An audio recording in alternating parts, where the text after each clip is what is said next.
Salut, on va faire une petite vidéo sur le cas Karim Benzema.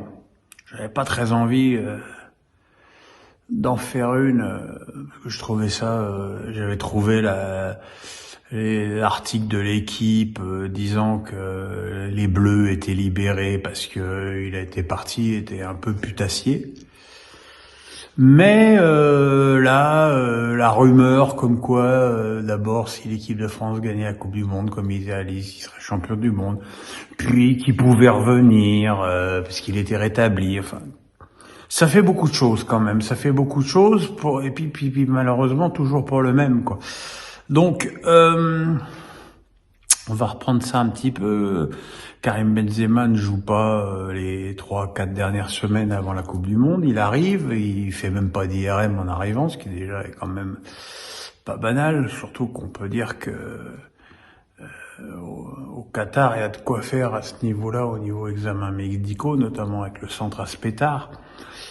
Et puis voilà, et puis il s'entraîne à l'écart du groupe, et puis il revient avec le groupe, et là il se pète tout seul à l'eau de cuisse, voilà, et il part en pleine nuit, sans dire au revoir à personne, voilà. D'où quelques jours après cet article disant que les Bleus étaient libérés de son départ. On en pense qu'on en pense. Ce qui est dommage, c'est que l'attitude de Benzema accrédite un petit peu ce malaise entre les Bleus et lui, puisque j'attends encore un tweet de félicitations de Benzema sur les 2 premières victoires des Bleus en équipe de France. Au lieu de ça, il a fait un tweet où il parle de dignité qui, comme très souvent avec Benzema, ne veut rien dire. Ou alors je suis pas assez intelligent pour comprendre, ce qui est possible, hein.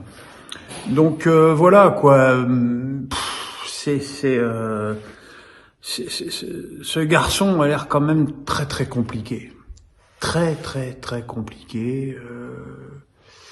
Et c'est dommage que sa propre attitude accrédite un petit peu les vilaines rumeurs qu'il y a eu sur son départ. C'est vrai qu'il n'y a pas eu un empressement de ses coéquipiers à lui rendre hommage sur les réseaux sociaux. Voilà, on sent qu'il y a un truc qui cloche, clairement.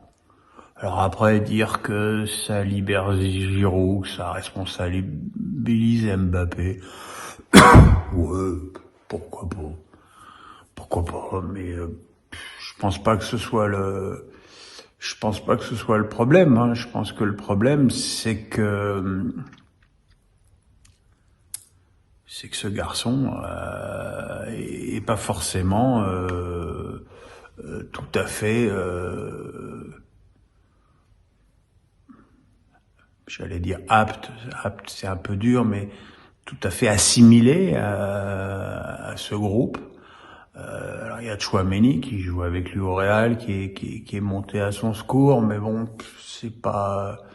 Et puis là, il y a du coup derrière, il y a cette rumeur un peu folle, genre il a repris l'entraînement avec le Real, il peut revenir. C'est-à-dire qu'on est quand même obligé de poser la question à Deschamps, qui est pour le coup assez clair dans sa réponse. Puis finalement, on apprend que Benzema est parti en vacances à La Réunion, donc voilà, c'est tout ce sentiment autour du cas de ce joueur est pas clair. Est pas clair. Alors je ne dis pas que la vérité est là ou ailleurs. Je dis qu'il y a quand même un flou pas très artistique autour de Karim Benzema et que ça nuit. Même là, ça nuit un petit peu à l'équipe de France, parce que là, pour l'instant, l'équipe de France a gagné 2 fois sans lui, donc forcément, pour les gens, il n'y a plus besoin de lui, mais dès la première anicroche, ça va être « Ah bah oui, vous n'avez pas voulu de Benzema ». Le tout sur un fond de pseudo-racisme. Je veux dire, quand tu vois les joueurs de l'équipe de France, c'est quand même compliqué de voir du racisme. il me semble, hein, mais bon. Voilà, donc